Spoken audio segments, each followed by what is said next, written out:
जय मसीह की आप सभी को। प्रभु यीशु मसीह के पवित्र नाम में आप सबको शांति मिले। शालोम।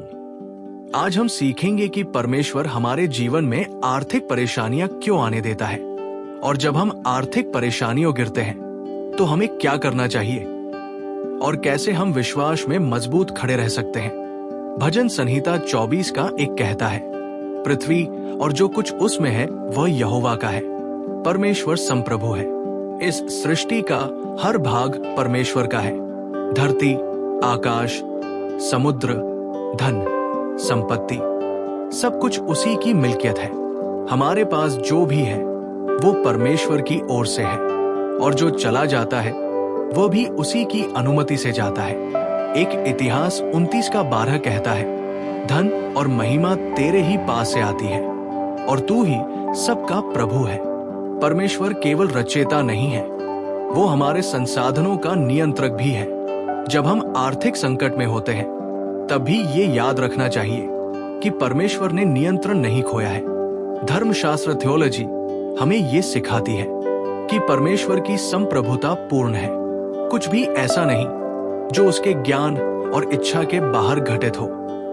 यशाया 45 का 7 में लिखा है, मैं उजियाला रचता हूं और अंधकार उत्पन्न करता हूं। मैं कुशलता देता हूं और विपत्ति भी मैं ही लाता हूं। यह बताता है कि सुख और क्लेश दोनों पर उसी का अधिकार है।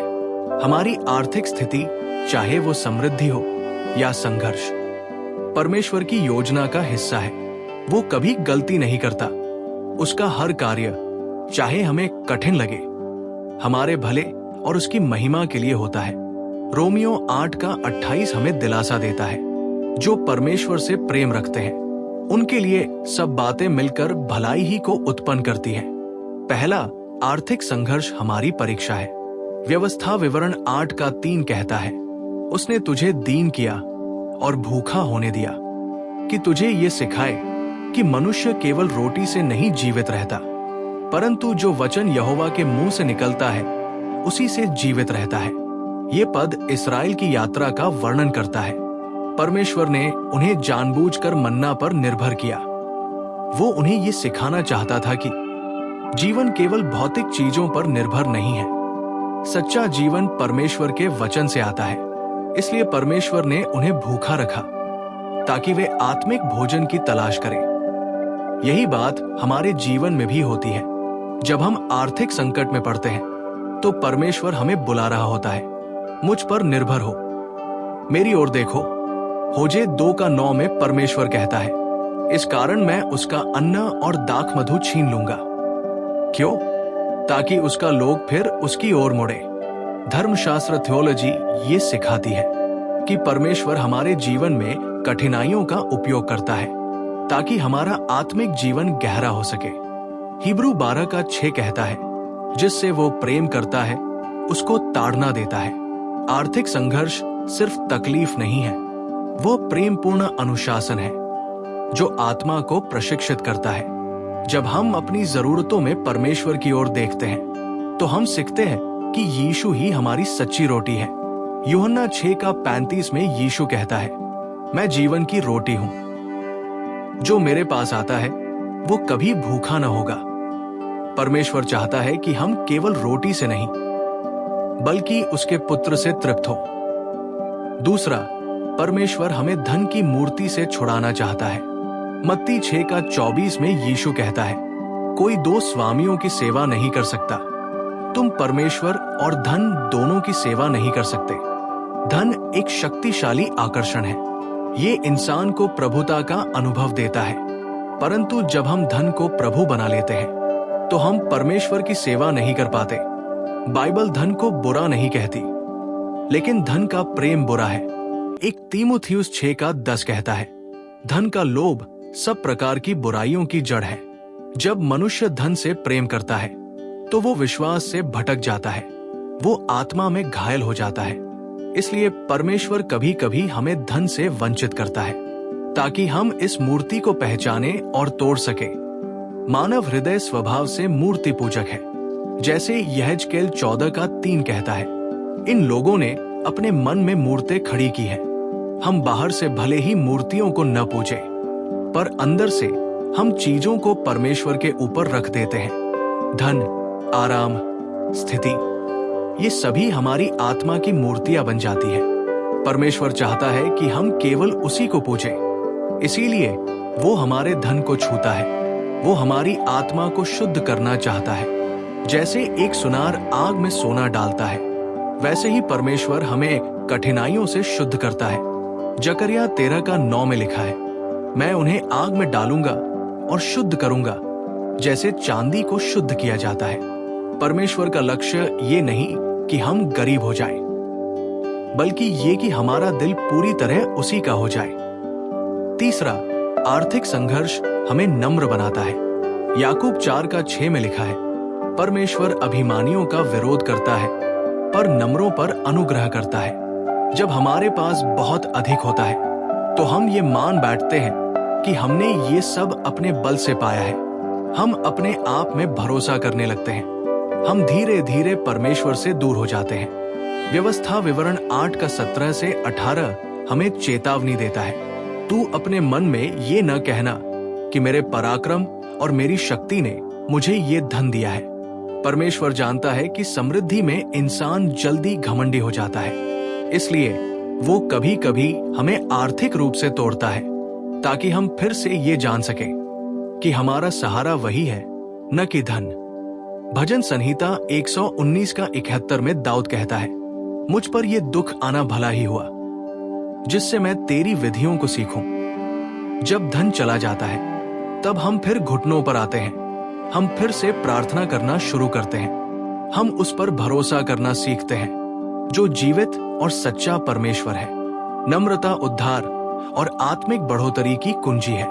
एक पत्रस 5:6 कहता है, इसलिए परमेश्वर के बलवंत हाथ के नीचे दीन बनो, कि वो तुम्हें उचित समय पर ऊंचा करे। जब हम नम्र होते हैं, तब परमेश्वर हमें अनुग्रह से भरता है। आर्थिक संकट नम्रता की भूमि तैयार करता है, जहां परमेश्वर की कृपा बरसती है। चौथा, संघर्ष के माध्यम से परमेश्वर हमें सिखाता है। रोमियो 5:3 से 4 कहता है, हम क्लेशों में भी घमंड करें, क्योंकि जानते हैं कि क्लेश से धैर्य, धैर्य से खरा निकलना, और खरे निकलने से आशा उत्पन्न होती है। इसका अर्थ है कि कठिनाइयां व्यर्थ नहीं होती। परमेश्वर उनका उपयोग करता है ताकि हम आत्मिक रूप से मजबूत बने। धन की कमी हमारी आत्मा को झकझोरती है, हमारे अंदर छिपे हुए डर, लालच और भरोसे के स्रोतों को उजागर करती है। एक पत्रस 1:6 से 7 कहता है, यदि तुम्हारा विश्वास परखा जाए तो आग में तपा हुआ सोना जैसा निकले। आर्थिक संघर्ष हमारी आत्मा के लिए एक अग्नि परीक्षा है। परमेश्वर चाहता है कि उसमें से हम शुद्ध निकले। धन चला जाता है, पर विश्वास बढ़ता है। परमेश्वर हमें सिखाता है कि मनुष्य रोटी से नहीं, परमेश्वर के वचन से जीवित रहता है। भजन संहिता 73:26 कहता है, यद्यपि मेरा शरीर और मन समाप्त हो जाए, तो भी परमेश्वर सदा के लिए मेरा भाग और मेरे मन का बल बना रहता है। जब हम सब कुछ खो देते हैं, तब हम जान पाते हैं कि हमारा असली खजाना वही है। परमेश्वर हमारे दुखों को शिक्षा के लिए उपयोग करता है। हिब्रू 12:10 से 11 कहता है, वो हमारा भला चाहता है कि हम उसकी पवित्रता में भागी हों। संघर्ष हमें रूपांतरित करता है। वो हमें उस स्वरूप में ढालता है जिसमें मसीह को देखने के योग्य बन सके। आर्थिक कठिनाइयां अस्थायी होती है, पर जो सबक वे देती है वो शाश्वत होते हैं। यीशु मसीह हमारा सबसे बड़ा धन है। 2 कुरिन्थियों 8:9 में लिखा है, यद्यपि वो धनी था तो भी तुम्हारे लिए कंगाल बन गया, कि तुम उसकी कंगाली से धनी बन जाओ। यीशु ने स्वर्ग की महिमा को छोड़ दिया। उसने अपनी सारी दौलत त्याग दी। उसने मनुष्य का रूप धारण किया, गरीबों की तरह जन्म लिया। जीवन भर उसके पास कुछ नहीं था। मत्ती 8:20 में यीशु कहता है, लोमड़ियों के भट और आकाश के पक्षियों के घोंसले होते हैं, पर मनुष्य के पुत्र के पास सिर रखने का स्थान भी नहीं। उसने क्रूस पर अपना सब कुछ दे दिया।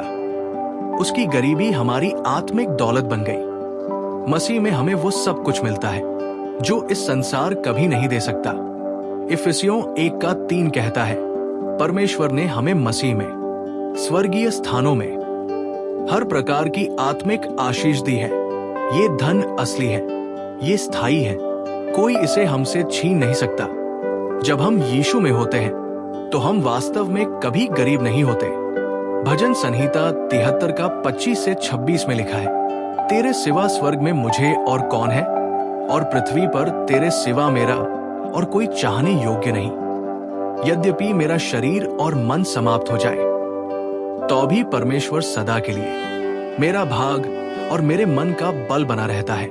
यीशु ही हमारी सबसे बड़ी दौलत है। अगर सब कुछ चला जाए पर यीशु हमारे पास है तो हमारे पास सब कुछ है। 5वां, परमेश्वर कभी न छोड़ने वाला पिता है। मत्ती 6 का 31 से 33 में यीशु कहता है, इसलिए ये न सोचो कि क्या खाएं, क्या पिए या क्या पहने, पहले तुम उसके राज्य और धर्म की खोज करो तो ये सब वस्तुएं तुम्हें मिल जाएंगी। परमेश्वर जानता है कि हमें क्या चाहिए। वो हमारी जरूरतों को हमसे बेहतर समझता है। वो एक प्रेमी पिता है जो कभी गलती नहीं करता। यीशु ने परमेश्वर को अब्बा पिता कहकर पुकारा। रोमियो 8 का 15 कहता है, तुमने दासत्व की आत्मा नहीं पाई परंतु पुत्रत्व की आत्मा पाई है, जिससे हम अब्बा पिता कहकर पुकारते हैं। हमारा पिता कभी हमें छोड़ता नहीं। वो हमेशा हमारी परवाह करता है। वो हमारी चिंता में शामिल होता है। इब्रानियों 13 का 5 में परमेश्वर खुद कहता है, मैं तुझे कभी नहीं छोड़ूंगा और न कभी त्यागूंगा। ये वादा स्थायी है, ये परिस्थिति पर आधारित नहीं है।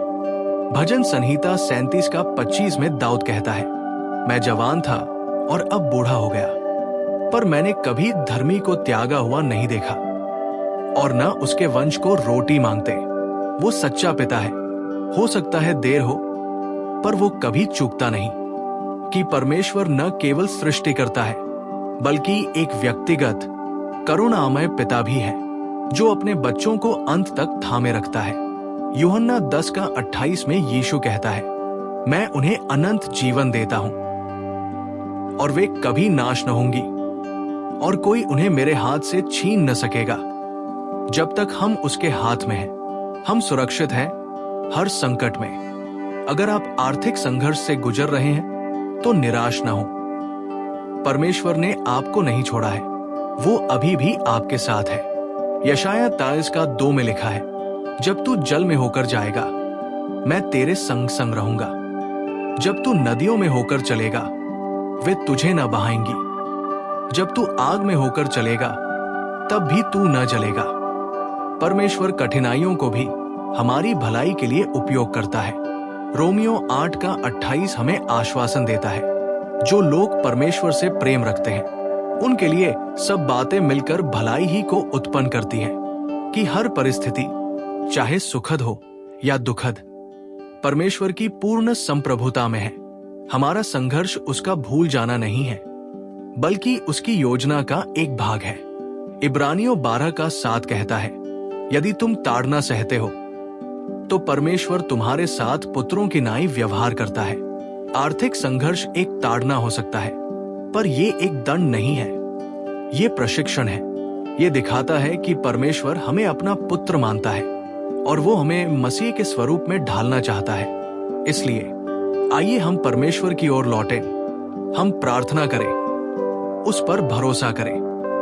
भजन संहिता 55 का 22 कहता है, अपना भार यहोवा पर डाल दे, वो तुझे संभालेगा। यीशु ने कहा मत्ती 11 का 28 में, हे सब परिश्रम करने वालों और बोझ से दबे लोगों, मेरे पास आओ, मैं तुम्हें विश्राम दूंगा। वो विश्राम देने वाला प्रभु है। वो सच्चा, विश्वास योग्य और पालनहार परमेश्वर है जिसने हमें अपनाया है और कभी नहीं छोड़ेगा। अगर आपने इस संदेश से आत्मिक आशीष पाई है तो हमारे चैनल को सब्सक्राइब जरूर करें। हम हर दिन आपके लिए बाइबल आधारित आत्मिक संदेश लाते हैं। आपका एक सब्सक्रिप्शन हमें और लोगों तक परमेश्वर का वचन पहुंचाने में मदद करेगा। धन्यवाद। परमेश्वर आपको आशीष दे।